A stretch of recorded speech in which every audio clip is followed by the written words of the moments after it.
Hello, my name's Scott Manley Hadley. This is Tribe of the Now TV, hashtag TOTNTV. This episode is all about men and emotion, and it includes clips of me speaking to lots of different men about masculinity and expression of emotion. It's intriguing. There's this great line in the Bell Hooks book about masculinity, The Will to Change. Patriarchal masculinity teaches men to idealise aloneness and disconnection. And it talks about,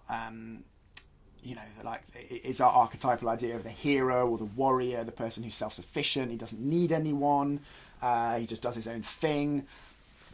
It is aloneness and disconnection is a great way of putting it. And I think it's about saying to men, does aloneness and disconnection make you happy? Is aloneness and disconnection what you want? And if it is, well, fine. That is absolutely your choice, as long as you're not then taking that out on anyone else. But aloneness and disconnection, when it's put like that, to me, sounds pretty miserable. And it sounds like a life in which you're completely cut off from everyone else.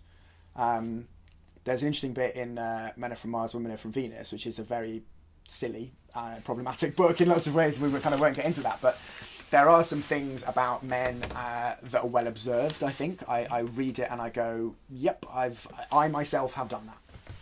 And one of the classic ones is the idea of the man cave, which he doesn't problematise. He thinks this is normal because he has a very essentialist view of gender, John Gray.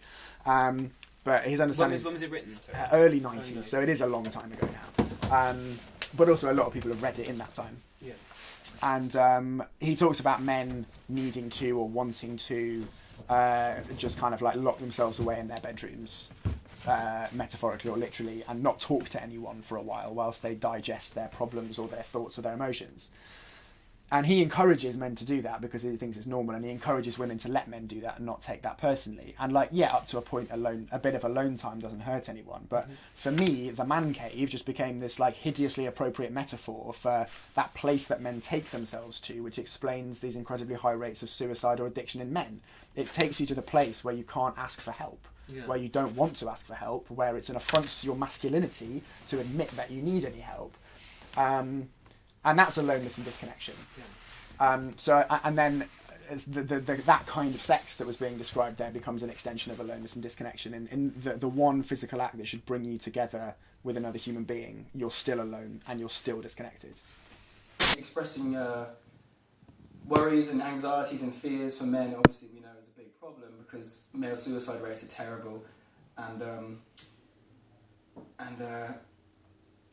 it's that's another part of toxic masculinity. Men are made not to feel like they can talk about their feelings, whether that's how they feel about someone or just how they feel about themselves, and that's really dangerous.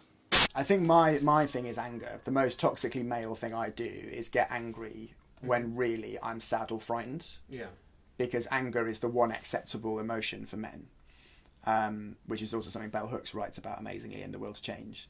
So the trap I fall into is when I'm sad or frightened, but don't even want to admit that to myself, let alone anyone else. Instead of expressing sadness honestly, I expressed anger, which is actually a kind of dishonest response because it's using anger to hide something.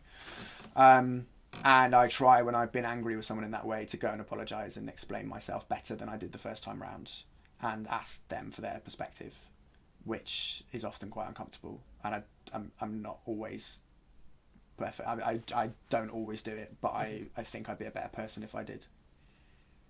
What do you think is what's the end game in terms of how do you want to be as a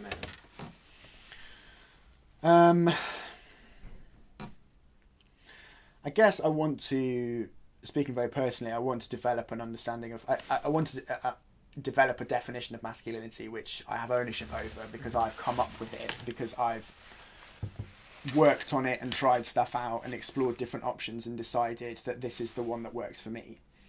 So for example, to come back to our conversation about sex, I don't really want to be the promiscuous male whose status is linked to how many women he's shagged, because I kind of know that doesn't make me happy. So that's an area where I feel like I've done quite a lot of learning already. There are other things, and there are other things which I need to do more work on. And then as soon as I start to have children, or as soon as I think about buying a house, or like, should I have a more conventional job and a salary? You know, there are things that are going to come up in life that I'm going to have to then deal with. So it's going to be a constant work in progress.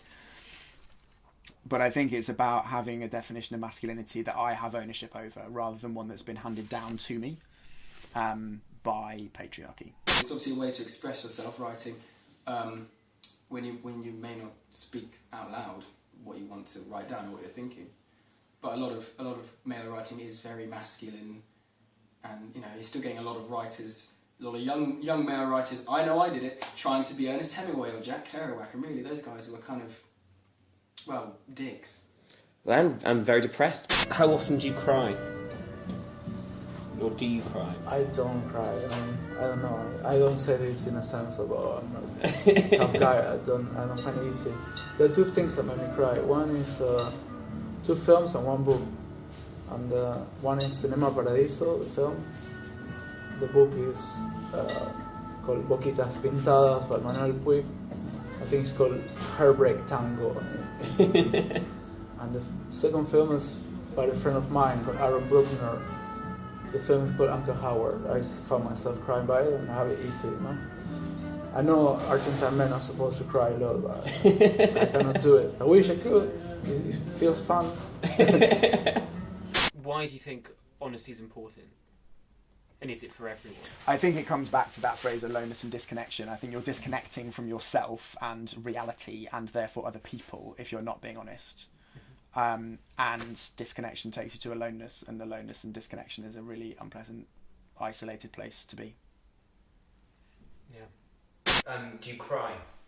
I don't, but so this is a physical thing, right? So I feel like I don't really have the physical capability to perform that act. I mean, like, do you wish you could? I think like if I've been like really like on a really bad come down or something, I think that sort of probably happened in my early years, but do I wish I could? I think it's probably useful, yeah. Like as a physical act. Yeah. I've always met it with suspicion as well, because you know, I always felt like it was a way to get out. Like my younger brother was a lot better at crying than I was, you know. So I always have that suspicion of people that cry and why they're doing it. But and that's part of the sort of hyper-masculinity thing, that you have this sort of weird suspicion of anything remotely emotional. So maybe it will happen one day and then it just won't stop. If it does, you know, we can do this again and I can just cry through the whole thing.